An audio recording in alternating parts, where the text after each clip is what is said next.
पांडुरंग करू प्रथम नमन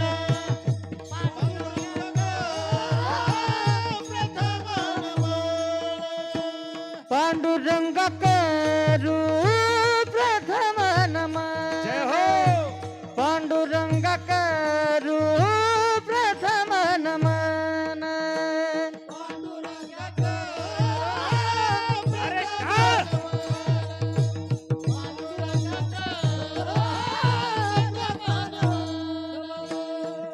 हे दुसरे चरण संततिया दुसरे चरण संततिया जय त्यांच्या श्रीराम! कृपदाने कथेचा विस्तार त्यांच्या कृपदाने कथेचा विस्तार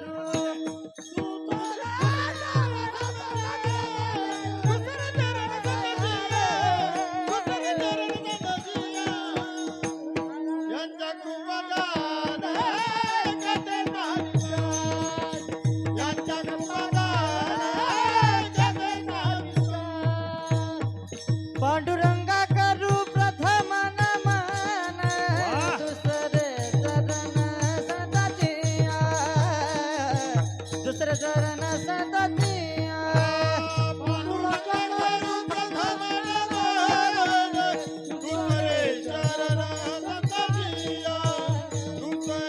चरण संततिया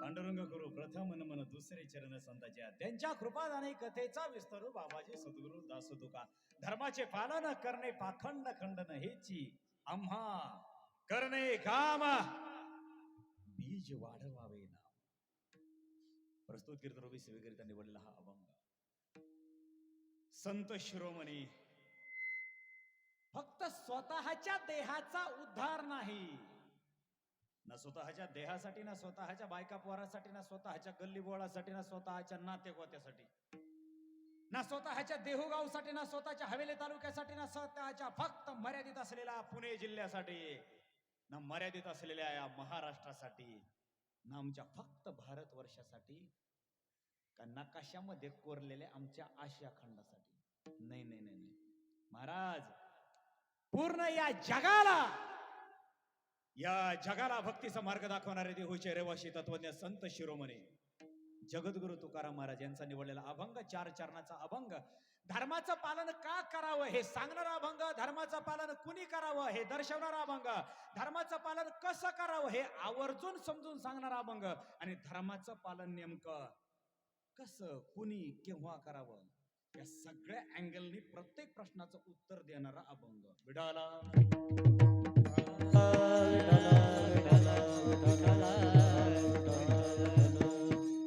अभंग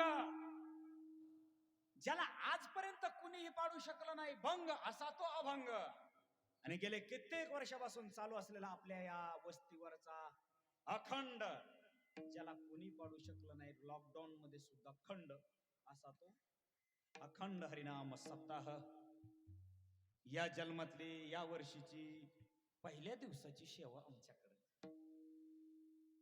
कोणाची तरी ओळख असल्याशिवाय कुणीतरी मध्यस्थी असल्याशिवाय येणं होत नाही तुमच्या या प्रांतातलंच नाही तर महाराष्ट्रातलं व्यक्तिमत्व सगळ्यांच्या परिचयाचं असलेलं आणि पखवाज या विषयातलं बाप व्यक्तिमत्व असलेलं माय ग्रेट फ्रेंड माझे परम मित्र आदरणीय हरिभक्त परायण घनवट महाराज यांच्यामुळे आमचे या ठिकाणी येणे झाले आणि माझे मित्र जवळजवळ 75% तुमच्याच वयातले बरं का काका कारण पोरांना जर मोठं व्हायचं असेल तर पोरांनी थोरांचं बोट धरावं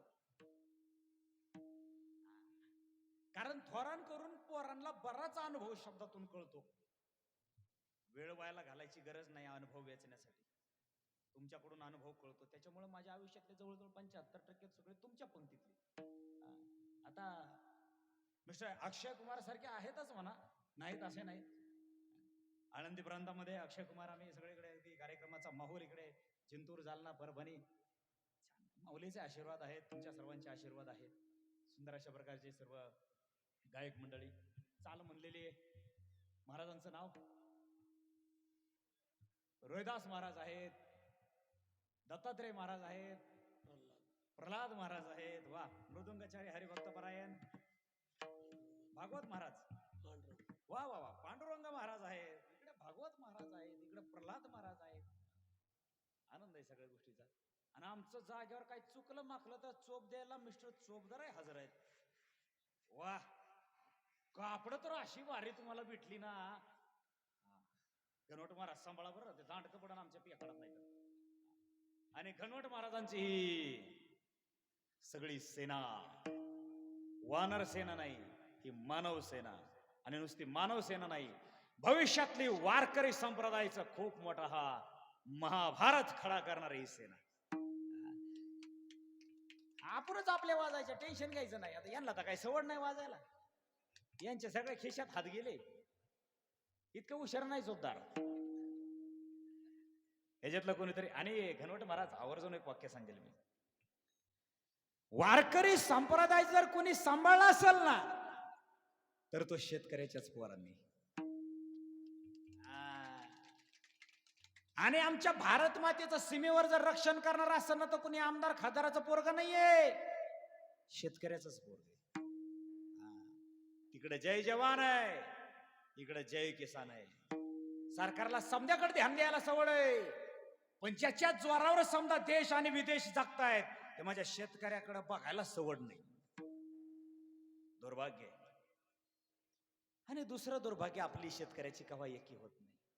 जाऊ द्या, थोडस चिंतनाला सुरुवात करतो, इसे हम बाद में देखेंगे. विठाला विठाला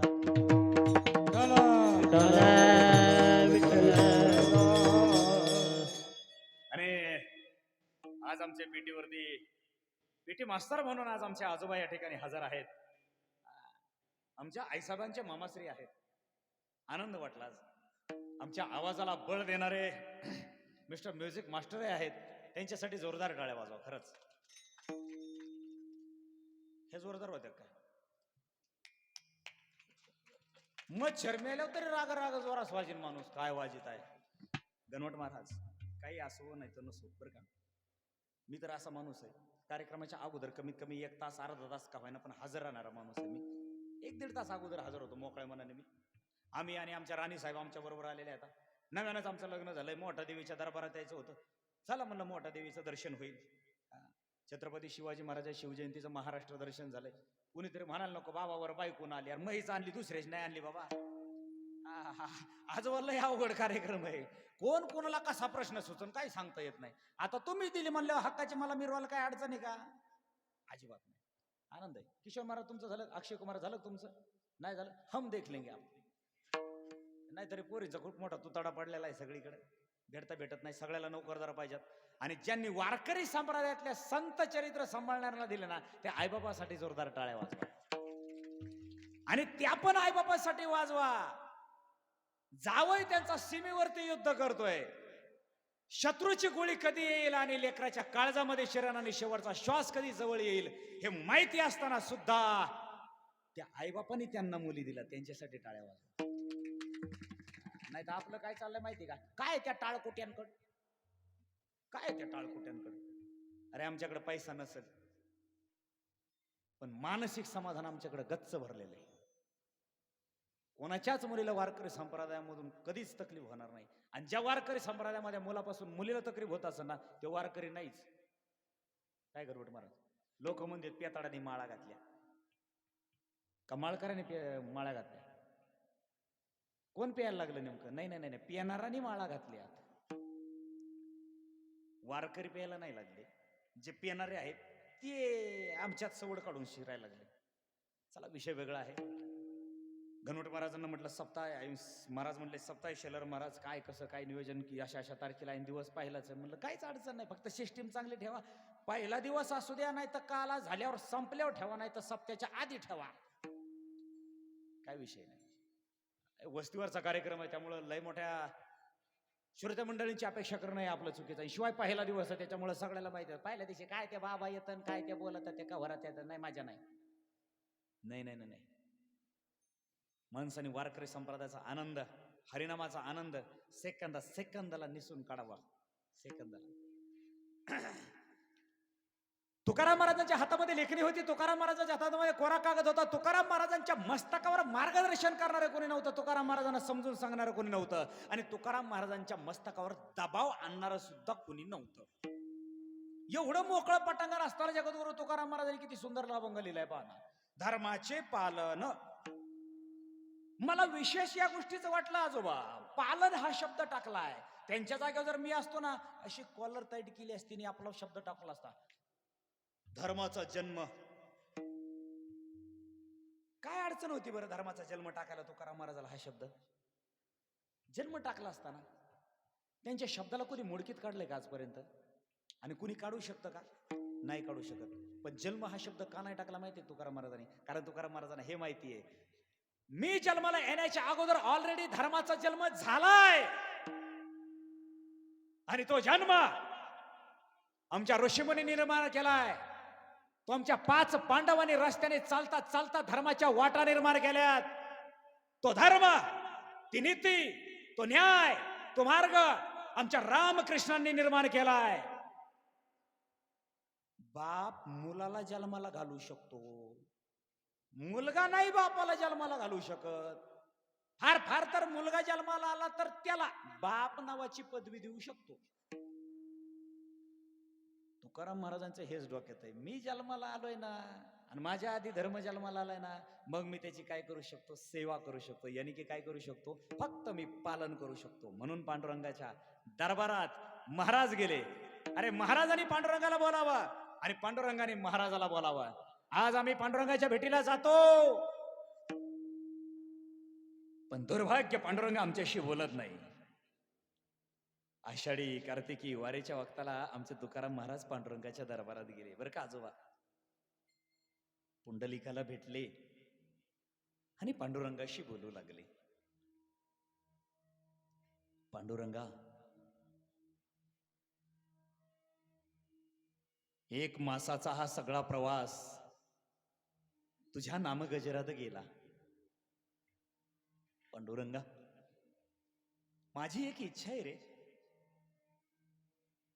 जो जीव जन्माला आला त्याच्या गळ्यामध्ये तो संसार प्रपंच हा लटकवलेलाच आहेस, माझ्याही लटकवला, जिंकेलाय. पांडुरंगा, तू संसार जो माझ्या मस्तकात माझ्या गळ्यात लटकवलास ना, तो मी एकीकडे जिंकिला संसार, माया तयावरी फार.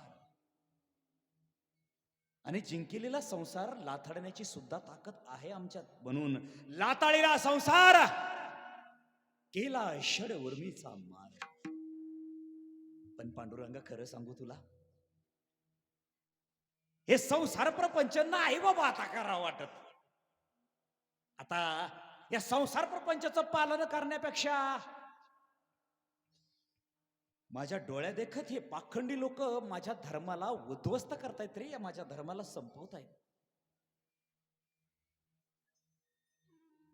या सगळ्या पाखंडी लोकांचं आम्ही खंडन करावे म्हणतो आणि धर्माचं पालन करावे म्हणतो. पांडुरंगा, दुसरं मला काहीच काम राहिलेलं नाहीये, फक्त हेची आम्हा करणे काम. पांडुरंग, तुझे नाम आहे ना, नाम जरा वाढवावे म्हणतो. नाही आता मी कोण वाढवणारा पण तुझ्या आशीर्वादानं वाढवावे म्हणतो. या 3 लोकात तर आहेच आहे, पण या अभंगाच्या माध्यमातून हे असं समध्याच्या कानावर पोहोचावे म्हणतो. म्हणून बीज वाढवावे नाम. तुझ्या नामाचं हे जे छोटस चिमुकलं बीज आहे ना, इवलैसी रोप या कागनावर घेऊन जावा म्हणतो. पण हे जात असताना पाखंडी येतील. हे पाखंडी सगळेचे सगळे आमचे खंडन करण्यासाठी येतील. आम्ही त्यांचे खंडन करू. कारण पांडुरंग, तुला चांगलं माहिती आहे, देवाचं, देशाचं, धर्माचं पालन करण्यासाठी जेवढे शास्त्र महत्वाचे ना, तेवढे शस्त्र सुद्धा महत्वाचे. म्हणून पांडुरंगा, समय प्रसंगाला माझ्या हातातला टाळ झालंच तर विना, राहिलंच तर चिपळ्या, अगदी समद पांडुरंगा तुझ्या कमल चरणावरती ठेवणार आहे. आणि हा, आता हे नको विचारू हातात काय घेणार आहे, घेऊ ना. कुरुक्षेत्र जिंकण्यासाठी आमच्या अर्जुनाने जो धनुष्य बाण हातामध्ये घेतला ना, तोच बाण आम्ही हातामध्ये घेणार आहोत. नव्हे, हातात घेऊन रांगणात आम्ही फिरणार आहोत. आमच्या रामप्रभूंनी जो बाण हातात घेतला ना, तोच बाण घेऊन फिरणार आहोत. पण सांगू, या सगळ्या पाखंडी लोकांना पहिल्यांदा मी चांगलं मऊ गोड मृदू भाषेत समज देऊन सांगू. कारण आम्ही प्रेमळही तितकेच आहोत आणि कठीणही तितकेच आहोत. अगदी मऊ मेनाहून आम्ही विष्णू दास. पण एकदा का आमची सटाकली, मग मात्र नाठाळाची माती ह्या काठी मारल्या खेरीज आम्ही माघारी परतत नाही बघा. काय करणार पांडुरंगा, येतील आमचे खंडन करण्यासाठी येतील. हे पाखंडे असतील, कुणी खाकी पोशाखात असेल, कुणी निळ्या कोटात असेल, कुणीतरी काळ्या कोटात असेल, कुणीतरी पांढऱ्या शुभ्र पोशाखात असतील. अगदी धोतर निरू पटका मस्तकावर बांधून कंबार बांधून ज्ञान पाजळायचं काम करतील नारायणाच्या गादीवर. पण दुर्भाग्य पांडुरंगा, त्यांना फक्त पोशाख बदलता येतो. दुर्भाग्य, ते विचार बदलत नाहीत. आणि त्यांचे विचार बदलायलाच मी आलोय. फक्त हिची आम्हा करणे काम, बीज वाढवावे नामा. तीक्ष्ण उत्तरे, या सगळ्या प्रत्येक पाखंडी लोकांच्या प्रत्येक प्रश्नाचं उत्तर आमच्याकडून तीक्ष्णही मिळेल आणि शस्त्राच्या माध्यमातून हाती घेऊन बाण फिरे तैसेही मिळेल. आता जाऊ दे पांडुरंगाला, लय लोकांना दर्शन घ्यायचं, मी काय लय वखोत घेत नाही. शॉर्ट बट स्वीट आवरितो. वखोत नाही आपल्याकडे बी तेवढा. पण पांडुरंगा, तुझी आन पंढरीनाथा, माझ्या डोळ्यात देखत जर एखाद्याने माझ्या भगव्या झेंड्याच्या भगव्या पताक्याच्या जर चिंधड्या करायचा प्रयत्न केला ना, आम्ही स्वतः त्याची भेडभार ठेवणार नाही. नाही भेडभार. तुका म्हणे साना थोर, हेची आम्हा करणे काम, बीज वाढवावे नाम. संत जगद्गुरु तुकाराम महाराजांचा अभंग. या अभंगाचा अर्थ ऐसाच असेल, ऐसे नाही बरे. कारण एका नाही, आमच्या आजपर्यंत लाखो कीर्तनकाराने एका अभंगावरती करोडो कीर्तन केले, तरी देखील प्रत्येक कीर्तनकाराच्या अभ्यासकाच्या मस्तकातून अर्थ इज अपडेट. काय करणार, हे महाराजांच्या घरचं धन आहे. का नाही अक्षय कुमार, ते तुकाराम महाराज आमचे एकदा भंडारा गोरवडे भामचंद्र डोंगरावरती अभंग लिखाण काम करण्यासाठी नामस्मरणासाठी चालले. आणि आजोबा तुमच्या वयातलं एक व्यक्तिमत्व आलं आणि महाराजांना बोलू लागलं, महाराज तुमच्या पाया पडतो, पण पुरीचं लगीन आलं, वाईसकरचं बाजारी आहे, म्या जरा पुरीच्या लग्नाला तुमच्याकडे धन असेल तर देता का? पांडुरंग पांडुरंग, मुलीच्या लग्नास धन हवे आहे. बस महाराज रस्त्यावरच बसले. रस्त्यावरचा दगड घेतला, गोटा बारका हातात घेतला, कपाळाला लावला आणि महाराजांच्या तोंडून शब्द बाहेर निघाला, पांडुरंग पांडुरंग, विठ्ठल विठ्ठल विठ्ठल. वा महाराज, अहो आम्ही तुम्हाला धन मागितलं, तुम्ही दगड देताय सावय. अरे घे तर. हात पुढे केला, झोळीमध्ये दगड टाकला. दगडाचा हिरा झाला होता, हिरा. संत होते तिथं. ज्यांना समाजाची वाटते ना खंत, असेच आता संत. वाऱ्यासारखी बातमी पोहोचली, महाराज तुकाराम महाराज देऊचे ते दगडाचं सोनं करून द्यायचं, तो चला जरा धन मागायला. मग आमच्यासारखा एक ऍक्टर गेला तुकाराम महाराजांच्या घरी सकाळ सकाळ डोंगरावर जायच्या आधी. म्हणलं घरी गाठलं म्हणजे आपल्या बायका पोरामध्ये कपाशील पाणी द्यायला मोकळं लगेच पुढं. दारात गेला महाराजाला बोलू लागला, महाराज पुरीचं लगीन ठरलंय, जरा धन आहे म्हणा तुमच्याकडं, जरा वैस देता का? हो आहे ना, धन हवंय तुला? आहे की, आमच्या घरी सुद्धा धन आहे. आम्हा घरी धन शब्दाचीच रत्ने, आम्हा घरी धन शब्दाचीच रत्ने, जय हो. आम्हा घरी धन शब्दाचीच रत्ने, आम्हा घरी धन शब्दाचीच रत्ने,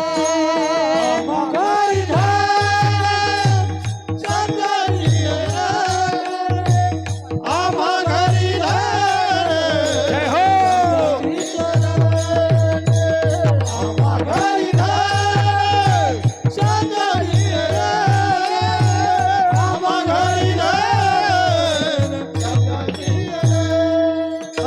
शब्दाचीच शास्त्र यात करू, शब्दाचीच शास्त्र यात करू,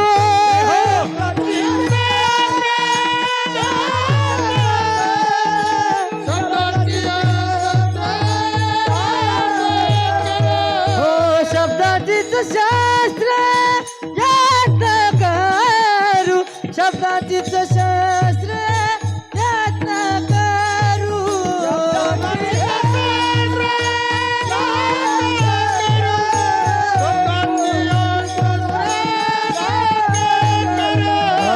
शब्दाची आमूच्या देवीचे जीवन, शब्दाची आमूच्या देवीचे जीवन, शब्दाची आमूच्या देवीचे जीवन, शब्दाची आमूच्या देवीचे जीवन, शब्दाची आमूच्या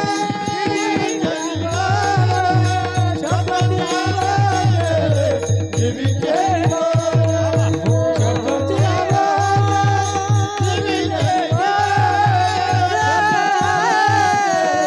देवीचे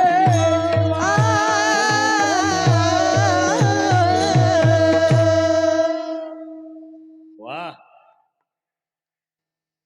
आमच्या टाळकऱ्यांसाठी घरून येताना टाळ्या आणल्या असत्या तर वाजवता का जरा? नाही म्हणजे कसं आहे, असा प्रतिसाद दिला म्हणजे आम्हाला बी कळून तुम्ही अजून झोपले. हा, हे संतांच्या घरचं धन आहे आजोबा. आता पहिला प्रश्न पडतो, जगद्गुरु तुकाराम महाराजांना कोणत्या धर्माबद्दल बोलायचंय? काय वाटतं अक्षय कुमार?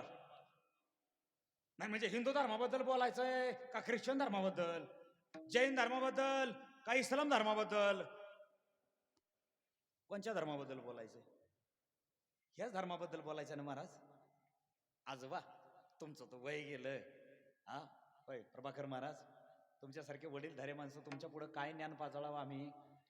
पण जेवढं तुमचं वारकरी संप्रदायामध्ये येऊन जगून झालंय ना, तेवढं माझं नीट अजून जगून बी झालं नाही.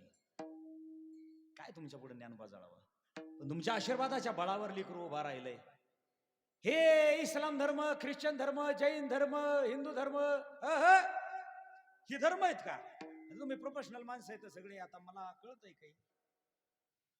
हे धर्म आहेत, ह्या टोळ्या आहेत टोळ्या. ऋषी मुनी वर्षापूर्वी, युगापूर्वी एकच धर्म जन्माला घातला होता आणि ज्या धर्माचं नाव होतं ओनली सनातन धर्म. त्याच्यात काही शाने जन्माला आले. मग ते म्हणले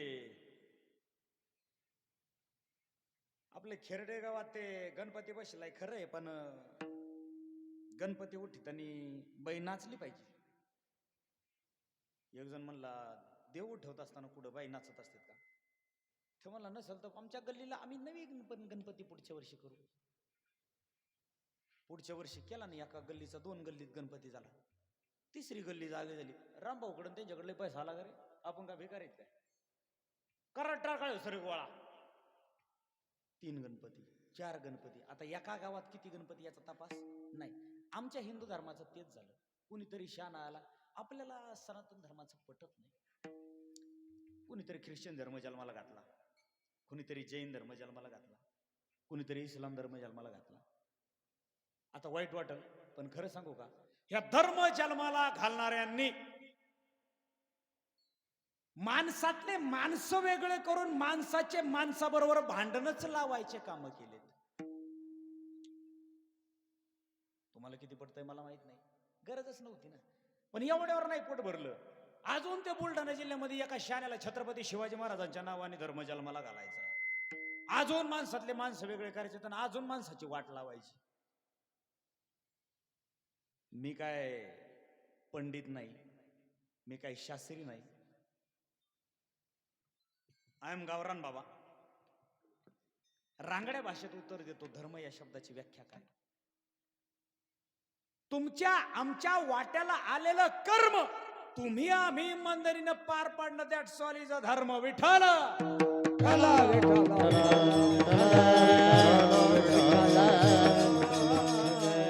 आणि धर्म पावला पावलावर बदलतो ना. धर्म एका जागेवर नाही राहत आणि धर्म एक नाहीये, पावला पावलावर बदलतो. एका माणसाबरोबर दिवसात धर्म किती बाऱ्या बदलतो तुम्हाला डेमो दाखवतो. डेमो. तुम्ही सगळे शेतकरी माणसं येतात. पहाटेच्या वक्ताला शेतकऱ्यांनी उठावं, दावलीला बांधलेले जनावर सोडावेत, आपल्या पडकात चारायला न्यावेत. त्यांनी ते पाळलेत म्हणून त्यांना अन्न देणं हे त्याचं कर्म, हाच त्याचा धर्म. त्या शेतकऱ्यानं घरी आल्यानंतर आंघोळ करून ह्या मारुतीला पाणी घालणं हे त्याचं कर्म, हाच त्याचा धर्म. बघा एकाच माणसाचं काम पावला पावलावर किती धर्म बदल चाललाय. मारुतीला पाणी घातल्यानंतर त्यांनी घरी जाणं, जेवण करणं, लगेच आपलं गठोडं उचलून शेतात जाणं, शेतातलं काम करणं, वाट्याला आलेलं कर्म, हाच त्याचा धर्म. रानातलं काम करता करता एखादा पाहुणा आला तर सोयर त्याचा पाहुणचार करणं हे त्याचं कर्म, हाच त्याचा धर्म. श्रवण करणार असेल नाही तर गायक असेल नाही तर वादक असेल त्यांनीच, जिथं हरिनाम चालू असेल, भजन चालू असेल तिथं त्यांना येणं, त्याला याच्यातलं जे जमन हे त्याचं कर्म, हेच त्याचा धर्म. आणि दिवसाकाळ लाईट आपल्याला टिकत नाही, त्याच्यामुळे रात्री कपाशीला पाणी देणं, चिंगळ्याला पाणी देणं हे आपलं कर्म, हाच आपला धर्म. एका माणसाबरोबर उठल्यापासून झोपेपर्यंत, झोपलाच कुठं देव, कर्म पावला पावलावर बदलतं. म्हणून गावरान भाषेत व्याख्या सांगितली, तुमच्या वाट्याला आलेलं कर्म हाच तुमचा धर्म, आमच्या वाट्याला आलेलं कर्म हा आमचा धर्म. धर्म पावला पावलावर बदलत जातो. तुकाराम महाराजांना कोणत्या धर्माबद्दल बोलायचंय एवढा महाराजांच्या डोक्याचा अभ्यास मी तरी अजून केलेला नाही. आणि या धर्माचे पालन करण्यासाठी जगद्गुरु तुकाराम महाराज रणांगणात उतरले. का त्यांनी धर्मकार्य हातामध्ये घ्यावं? कारण मिस्टर अक्षय कुमार, तुकाराम महाराज म्हणतात, मी ठीक आहे धर्माचं वाटोळं झालेलं आहे माझ्या डोळ्याने पाहिलं असतं, पण अज्ञान माणसाच्या डोळ्यासमोर एखादं जर कृत्य झालं, जर त्याला नाही कळालं तर त्याचं पाप त्याला लागत नाही. त्याचं पाप त्याला लागत नाही. एक त्यातला डेमो देऊ का तुम्हाला? भीष्म पितामह सिंहासनावर बसलेत. आंखों से अंधे है लेकिन बुद्धि से ज्ञानी है. सिंहासनावर बसलेले राजे धृतराष्ट्र, कर्ण होता, 5 पांडव होते, अजून द्रोणाचार्य होते, कृपाचार्य होते, हे सगळे सिंहासनावरती विराजमान झाले. आणि द्रौपदी काय म्हणते माहिती ना, कोई तो मेरे वस्त्र को बचाओ, कोई तो मेरी इज्जत को बचाओ, हे प्रभु है कोई. अरे 5 जण आहात तुम्ही, बांगड्या भरा बांगड्या. अरे मालक आहेत ना तुम्ही माझे, असे कोणाचे गोलाम झालात रे? या दुर्योधनाचे. तिचे गुलाम झालात. तुमच्या धर्मपत्नीच्या पदरावरती या सैतानाचा हात पडतोय तरी देखील तुम्ही वाचू शकत नाही. या वक्ताला भीष्म पितामह नुसते तख्तावरून उठले असते, नुसते डोळे मोठे करून जरी म्हणले असते ना, दुःशासन, हमारे पुत्री द्रौपदी का वस्त्र छोड़ो, त्याचे इंडिकेटर लागले असते, त्याच्या फ्युजा उडाल्या असत्या, त्याचा कार्यक्रम झाला असता जागेवर. पण शहाणा माणूस असून सुद्धा त्यांनी काय केलं, डोळ्यांनी पाहिलं. आणि ज्या वेळेस त्या बाणाच्या शय्यावरती कुरुक्षेत्रामध्ये पडले ना, त्यावेळेस कृष्णाला विचारलं, ए केशव, ऐसी कौन सी गलती की है मैंने जो मुझे इतनी भयानक मौत आ रही है. उसी वक्त कृष्ण किन्हैया ने जवाब दिया, पितामह, सबसे पहले हम आपको प्रणाम करते हैं, क्योंकि आप जैसे ज्ञानी इस ब्रह्मांड में और कोई नहीं है. पितामह, लेकिन आपको ये जो मौत मिली है इसकी वजह, थोडीशी कॅसेट रिव्हर्स घेतो.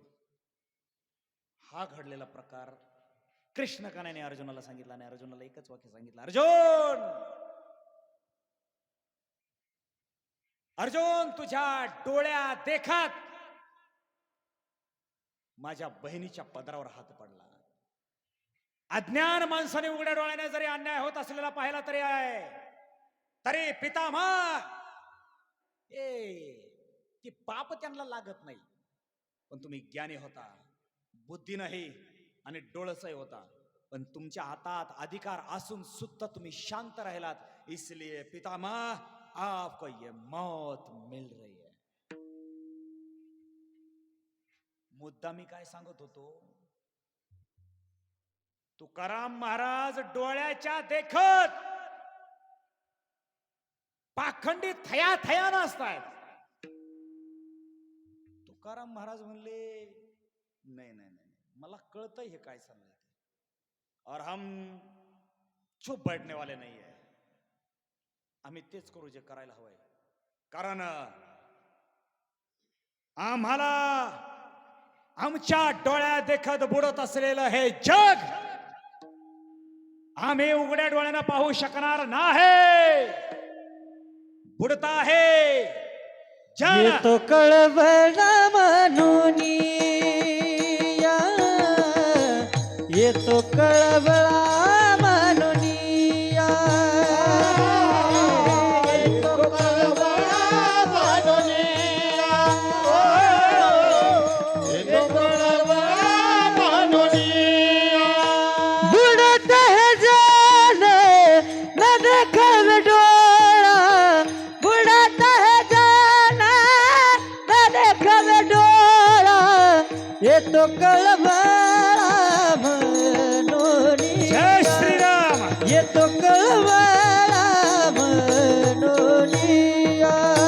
बुडत है जल न देखवे डोळा, बुडत है जल न देखवे डोळा, येतो कळवळा म्हणून, येतो कळवळा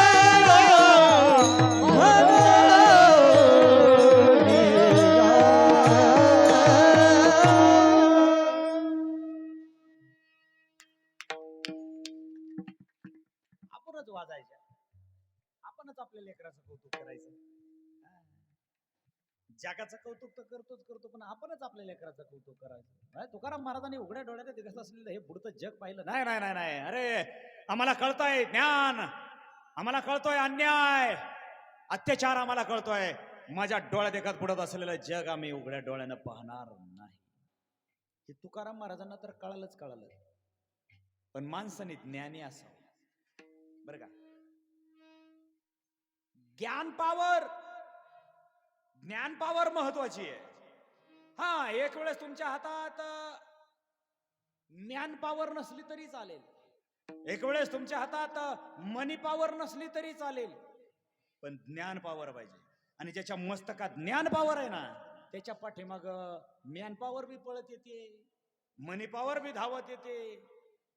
आणि लांबचा नाही जवळचा विचार करायचा म्हणलं तर मनोज जरांगे पाटील ताजं टवटवीत उदाहरण. लय लांब जायची गरज नाही. माणसाने ज्ञानी असावं. ज्ञानी असावं. कोण कुठं जन्माला येतं, कोण कुठं जन्माला येतं. खरं तर प्रत्येकाला जन्माला येण्याचं कारण वेगवेगळं आहे. प्रत्येकाला जन्माला येण्याचं कारण वेगळं आहे. कोणत्या बंगल्यात आम्ही जन्माला आलो हे महत्वाचं नाहीये. किती दिवस आणि किती वर्ष आम्ही जगलो हे पण महत्वाचं नाहीये. पण हा जगलो कसे हे मात्र महत्वाचं. इंद्रायणीच्या भीमेच्या काठावर एका झोपडीमध्ये 4 रत्नांनी जन्म घेतला. 4 रत्न. निवृत्ती दादा, ज्ञानदादा, सोपानदादा आणि आदिशक्ती मुक्ताई देवी. समाज नावं ठेवत होता हो. समाज नावं ठेवत होता. त्यांनाही नावं ठेवत होता. आई वडिलांना नावं ठेवत होता. पण न राहून विठ्ठलपंत एकदा म्हणाले, आपल्या धर्मपत्नीला म्हणाले, रुक्मिणी,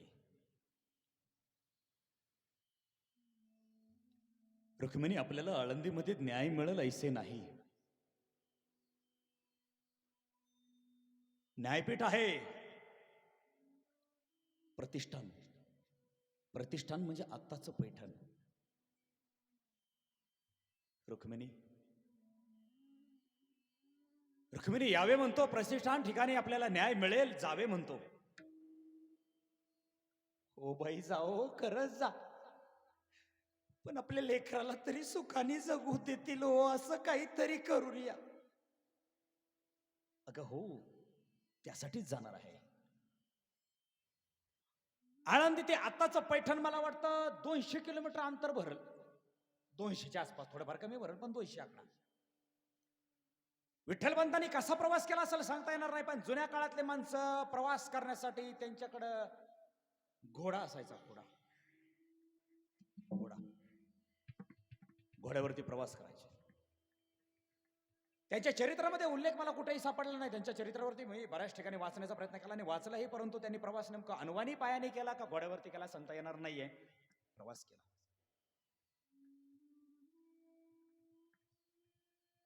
बळवंत शास्त्री म्हणून त्यांचे वर्गमित्र होते. प्रतिष्ठानमध्ये विठ्ठलपंत ज्यावेळेस शिकायला होते ना, त्यावेळेस बळवंत शास्त्री झाले होते. खूप दिवसांनी आलो. कृष्णाजी पंत म्हणून हे तर सख्खे मामा प्रतिष्ठानमध्ये होते. पण मामाची आणि आमचीही कधी भेट झाली. आता मामा हे आम्हास ओळखतील की नाही. विठ्ठलपंत प्रतिष्ठानमध्ये आले. मामाश्रींना भेटले. सगळा पाठीमागे घडलेला इतिहास मामाश्रींना सांगितला. बळवंत शास्त्रींच्या कानावर खबर पोहोचली. आमचे वर्गमित्र आले. बळवंत शास्त्रींनी घरी बोलून घेतले. आदरातिथ्य. या या या विठ्ठलपंत बसा बसा. असे असे अहो खाली नका बसू, असे गादीवर बसा.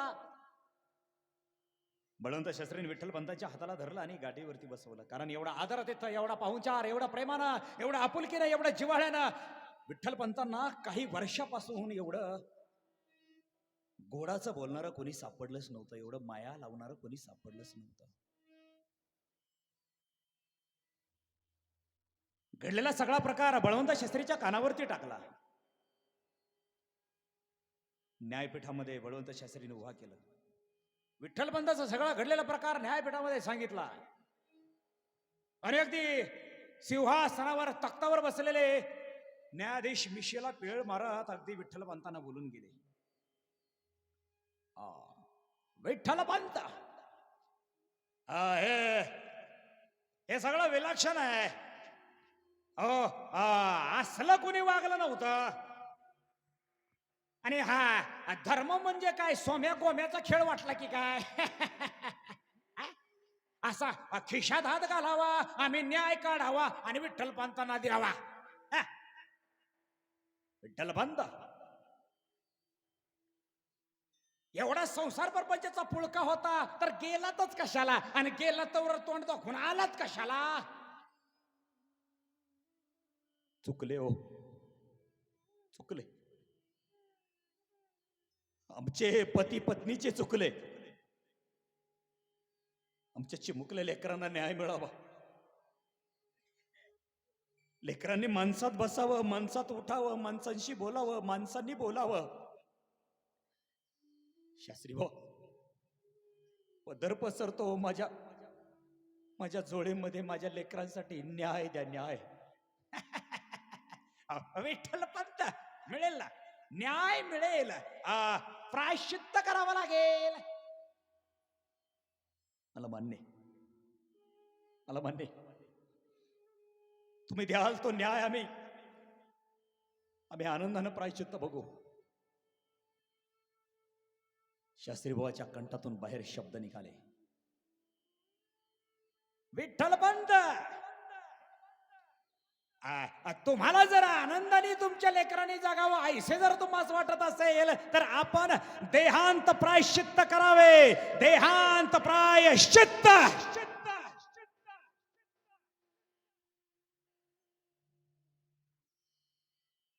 विठ्ठलपंत 1.5-2 पावलं पाठीमागं सरकले. जमिनी सरकली, पायाखालची सरकली. कंठ दाटून आला, डोळ्यातून टचकन पाणी आलं. माने खाल घातली, खाली मान घातली आणि जसं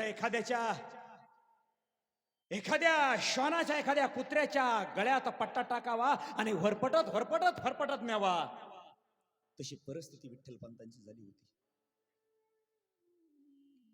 मला भांडे, मला भांडे शास्त्री भाऊ, मला भांडे. आपल्याकडे वेळ कमी आहे, सगळ्या गोष्टी छोटे छोटे सांगायच्या असतात. विठ्ठलपंत आळंदीकडे निघाले. पण आळंदीकडे येत असताना जंगलाची जंगल झोपली, गावाची गावं झोपली, जंगलातली पशु पक्षी झोपली, गावातली माणसं झोपली, आळंदी झोपली, आळंदीतली माणसं झोपली. इंद्रायणी झोपली नाही. इंद्रायणीचा स्वर मात्र खळखळ खळखळ वाहतच होता. दिवसभराचा वाराही आता अंगणामधला शांत झाला होता आणि ताटीच्या समोर असलेला पालापाचोळा झाडांचा अंगणामध्ये पडला होता. रुक्मिणी माता मात्र विठ्ठलपंतांची वाट पाहत होत्या. दोन्ही गुडघ्यामध्ये मुंडकं खुपसलं होतं आणि ढासा ढासा रडत होती आणि 3 लेकरं मात्र चिरगुटात झोपली होती. निवृत्ती दादा मात्र ब्रह्मगिरीची प्रदक्षिणा करत असतानाच वाघाने खाल्ला अशी बातमी पोहोचली होती. म्हणून आता वाट्याला फक्त 3च लेकरं होती. 3ही चिमुकली लेकरं चिरगुटात झोपली होती.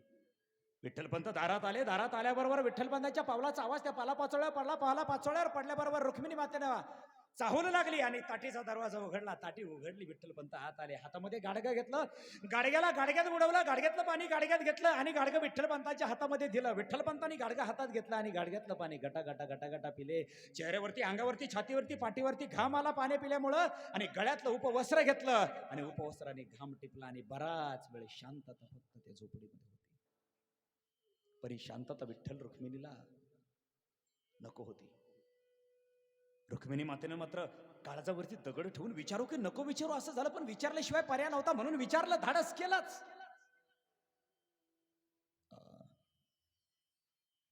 काय न्याय मिळाला हो? अहो ऐका ना, काय न्याय मिळाला? खाली नजर टाकलेली विठ्ठलपंतांनी आपल्या पत्नीकडे पाहिलं आणि पत्नीच्या डोळ्यात डोळे घालून बोलू लागले. ऐकायचं आहे? ऐका. आता तुमचे पत्नीचे काळीज, तुमच्या आईचे काळीज, त्या तुमच्या काळजाला थोडस पाषाणाचं बांधवा. हो, म्हणजे सहन होईल तुम्हाला न्याय. रुक्मिणी मातेला कळून चुकलं, होलचूक लागली. नक्की काहीतरी विपरीत न्याय अन्याय काहीतरी विघटित घडलं. हो, विलंब का लावताय? काय झालं सांगा ना पटकन.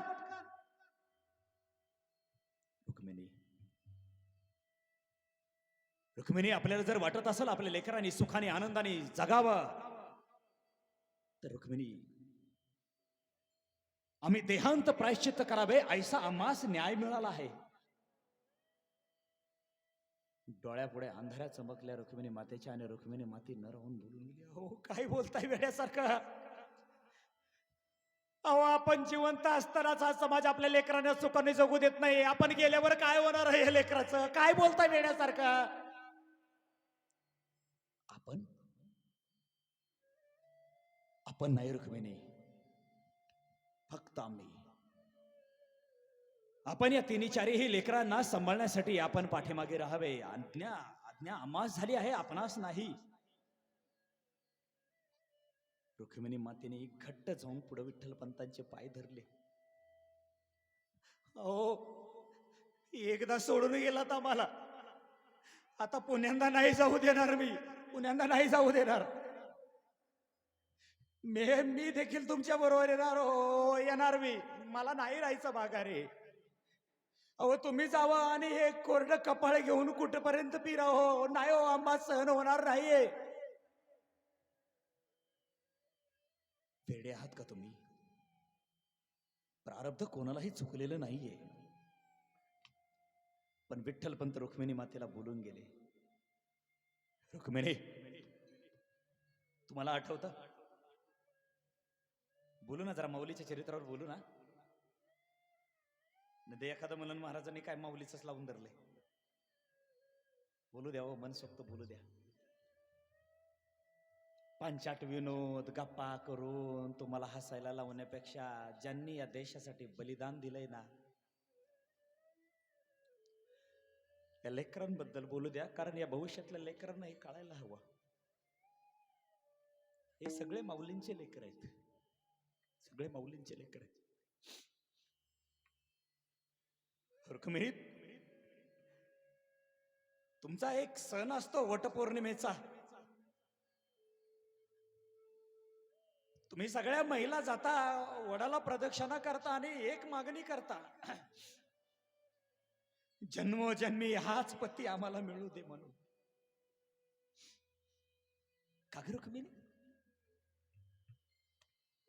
लग्न झाल्यापासून तुझ्या पदरात फक्त दुःख, कष्ट, पीडा, वेदना, संकट, संघर्ष टाकणाराच हा पती तुला आयुष्यभर जन्मोजन्मी चालेल का ग? चालेल का? रुक्मिणी मातेने विठ्ठल पंतांचे घट्ट पावलं धरले.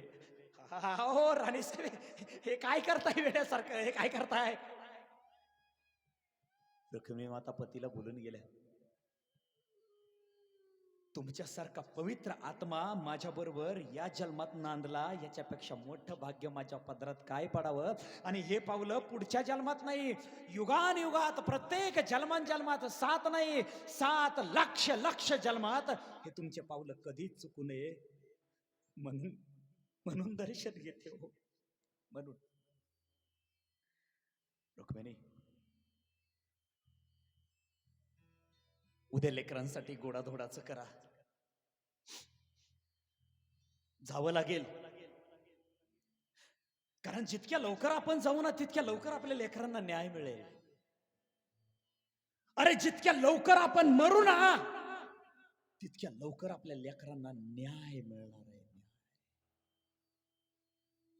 वाह, काय इतिहास आहे या मातीचा, काय इतिहास आहे या भूमीचा, काय इतिहास आहे आमच्या या साधू संतांचा. रुक्मिणी मातेनं गोडाधोडाचं केलं. लेकर अंगणात खेळत होती. मांडे केले, माझ्या लेकरांना खूप आवडतात म्हणून. बाबा चिमुकली मुक्ता आईला बिलगली आणि आईला असं हलून बोलू लागली. आई आई, आज आपल्याकडे कुठला अतिथी पण आलेला नाहीये आणि कुठला उत्सव पण नाहीये. आई मांडे कशाला गेलेत ग? तुम्हाला आवडतात ना म्हणून केले बाळांनो. पोटभर घ्यायचा. माझा निवृत्ती असता या क्षणाला तर किती आनंद झाला असता. आईच्या डोळ्यात टचकन पाणी आलं आणि आई लेकरू आईला बोलून गेलं. आई रडू नकोस ना ग, निवृत्ती दादा येणार आहे आपला. माझा आवाज देतोय आतून, आपला दादा येणार आहे. हो आई, आई रडू नको ना. चिमुकल्या 8 वर्षाच्या मुक्तानं आईचे डोळे टिपले. दिवस मावळतीकडे गेला. सायंकाळ झाली, अंधार पडलाय आणि या अंधार रात्रीमध्ये विठ्ठलपंताने हातामध्ये लेखणी घेतली आणि कोऱ्या कागदावरती विठ्ठलपंत काहीतरी लिहू लागले. ताटीमध्ये देवघरावरती दिवा होता, तो दिवा उचलला, त्या कागदावरती ठेवला. रुक्मिणी मातेला म्हणाले, चला चला, हो किती वेळ लेकरांना पाहाल, चला. विठ्ठलपंतांनी रुक्मिणी मातेचा हात धरला आणि ताटीच्या बाहेर ओढायचा प्रयत्न केला. हात झटकला. अहो सोडा ना, अहो या लेकरांना कधी सोडून शेंगदाण्याचे 2 दाणे सुद्धा खाल्ले नाही हो मी. हा जे चिमुकल्या लेकरांना सोडून जावं लागणार आहे. हो हे डोळ्यांनी पुन्हा दिसणार पण नाहीये तो लेकर. निदान डोळे भरून पाहू तरी द्या ना हो. थांबा ना. देवघरावरती विठ्ठल होता. रुक्मिणी मातेनं अखेरचं दर्शन विठ्ठलाचं घेतलं आणि विठ्ठलाला बोलू लागल्या, येतोस का? नाही. अरे तू तर चराचरात भरलायस, तुला कुठे घेऊन जाणार? आता मीच तुझ्याकडे येते. विठ्ठला, हे पंढरीच्या पांडुरंगा, माझ्या लेकरांना तुझ्याच विश्वासावर भरोशावर सोडून चालले रे. अरे आता ही धरणी माताच अंथरून आणि हे आकाशच पांघरून. माझ्या लेकरांची काळजी व्हा, माझ्या लेकरांची काळजी व्हा. विठ्ठलपंत पांडुरंगाला बोलून गेले, वा खेळ खेळ चांगला आहे तुझा पांडुरंगा. अरे कुठल्या जन्मातलं वैर आहे, या वैराचा बदला घेतोस या जन्मात. सांगणार देवा, तुझा माझा कार आहे वैराकार, दुःखाचे डोंगर दाखविसी. अरे बळी माझा गेले पण या लेकरांना. विठ्ठलपंत आणि रुक्मिणी मातेची पावलं चालू लागली. रोजच चालत होती म्हणून फक्त चालत होती. संपवला शेवटचा श्वास. इंद्रायणी भीमेच्या काठावरून हे विठ्ठलपंत रुक्मिणी माता संतांच्या माता पिता निघाले. ते शेवटच्या श्वासापर्यंत जाऊन पोहोचले. अरे या भारत देशातला हा दुसरा काळ आहे. लेकरासाठी आई बापाने रडावं, हा दुसरा काळ आहे. हा दुसरा इतिहास आहे. एक इतिहास है पहिला, हे राम, हे मेरे पुत्र, मुझे छोड़कर मत जाओ वन में. हे राम, अगर तुम चले गए तो मैं जिंदा नहीं रहूंगा. हे राम.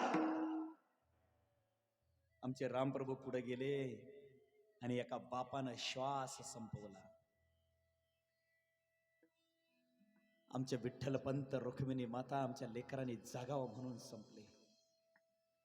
आज आहे का कोणी लेकरांसाठी मरायला तयार? महाराज आम्हालाच मारायचं केलंय पोरांनी, आम्ही काय मारावा त्यांच्यासाठी. दुसरा दिवस उजाडला.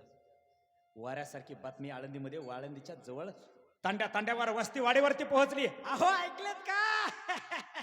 अहो ते विठ्ठलपंत आणि रुक्मिणी इंद्रायणी भीमेत उड्या टाकल्या म्हणे, मेले ते. कुणाला तरी खंत वाटली, कुणाला तरी आनंद झाला. ओ वेडेसारखं काय बोलताय, तुमच्या जिभेला काय हाड? चिमुकले लेकरांचा आधार संपला आणि तुम्ही खदखद हसताय.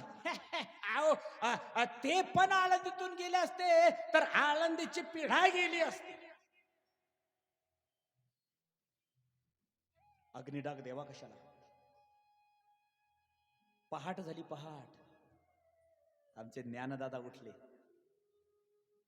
ताटी उघडीच होती. सोपानदादा उठले.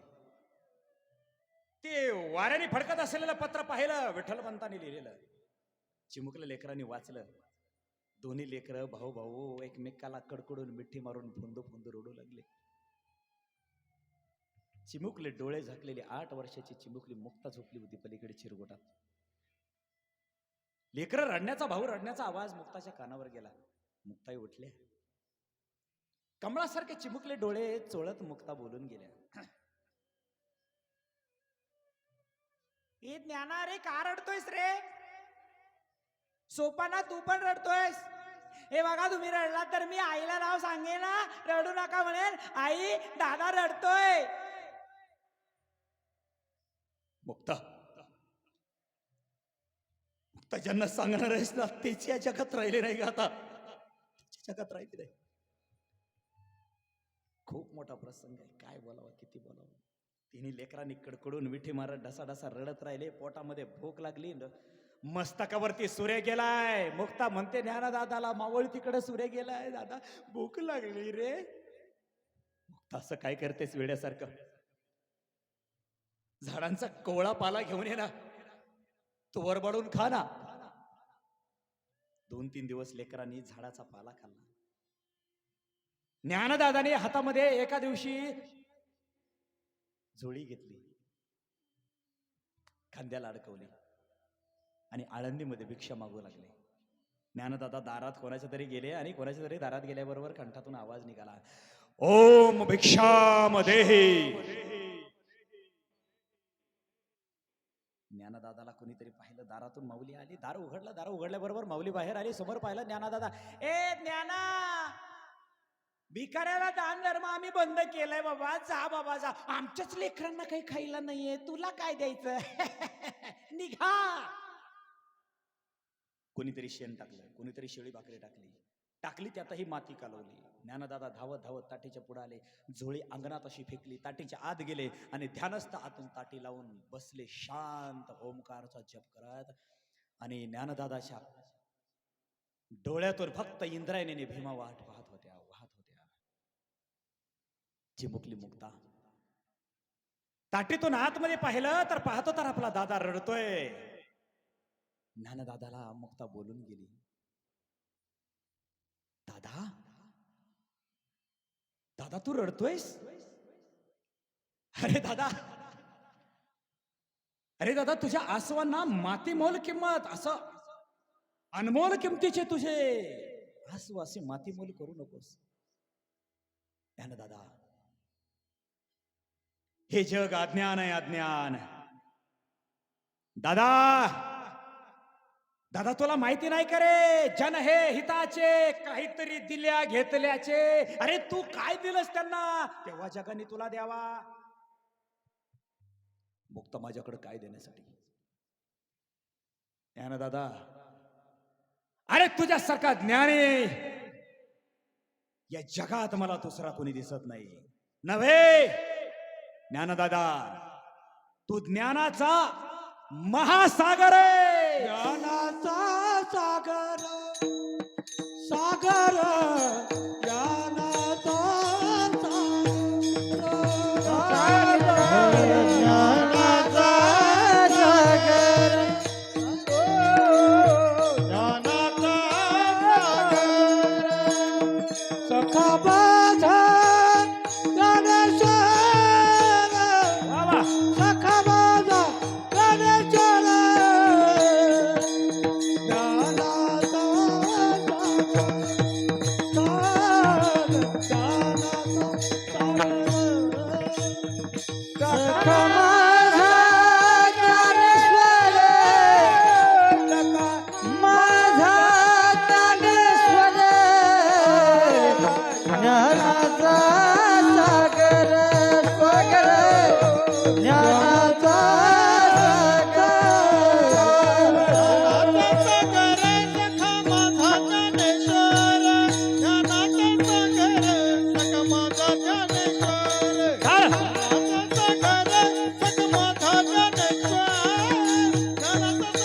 सागर, सखा माझा ज्ञानेश्वर, ज्ञानाचा सागर, सखा माझा ज्ञानेश्वर, ज्ञानाचा सागर, सखा माझा ज्ञानेश्वर, सागर सखा माझा.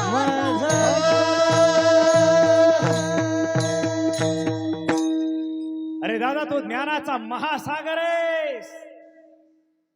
हे जग आंधळ आहे रे, हे डोळ्यानं हे आंधळ आहे आणि बुद्धीनं हे आंधळ आहे. या अज्ञान समाजाला ज्ञानाचा प्रकाश ज्ञानदादा तू द्यायचा. अरे तुझ्यासारख्या माणसाने रडावं नाही दादा, नाही बर का दादा.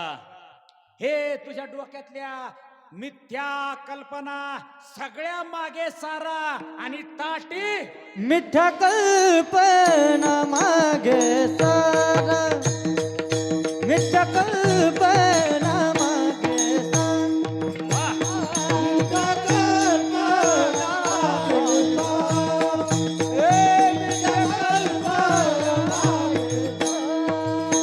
ताटी उघडा ज्ञानेश्वरा, ताटी उघडा ज्ञानेश्वरा, विश्वरागे झाले बनी, विश्वरागे झाले बनी.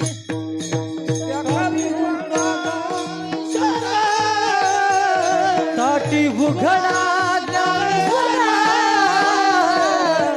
विश्वरागे झाले बनी.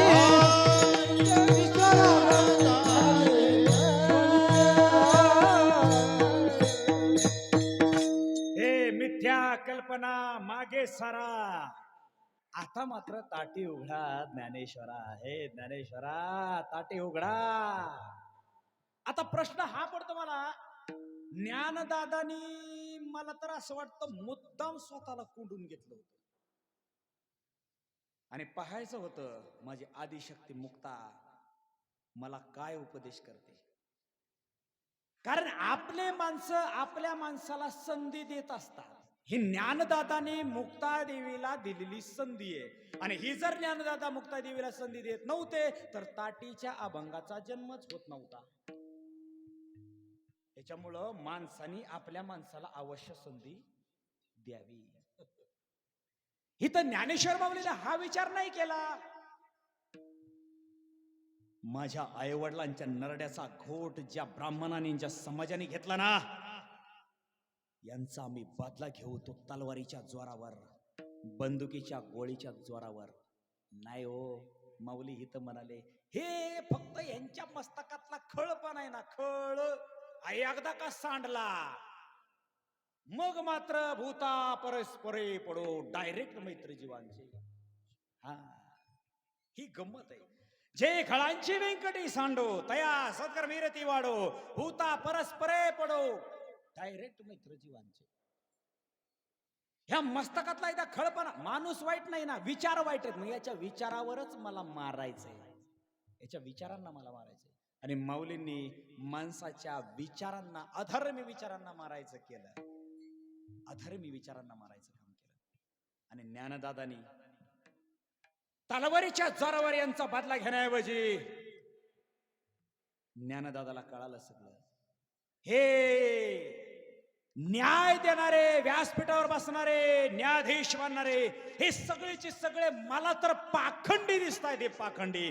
आणि या सगळ्याची सगळ्या पाखंडी लोकांचं खंडन करण्यासाठीच आम्ही आलेलो आहोत. आणि आम्हाला यांचे पाखंडी लोकांचे खंडन करण्यासाठी आता पालन करणे गरजेचे. धर्माचे पालन, धर्माचे पालन, जय हो. धर्माचे पालन, धर्माचे पालन. वा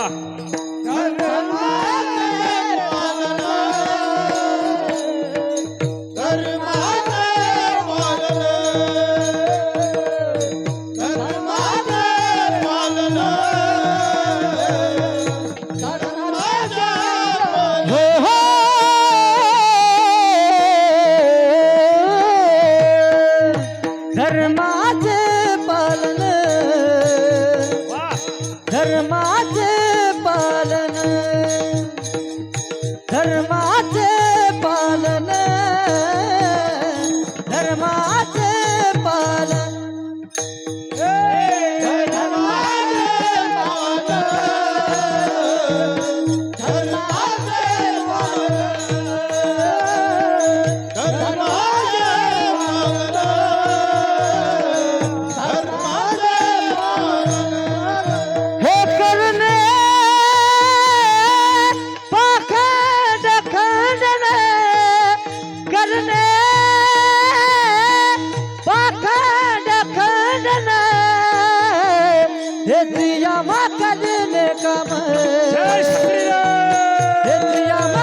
विठ्ठल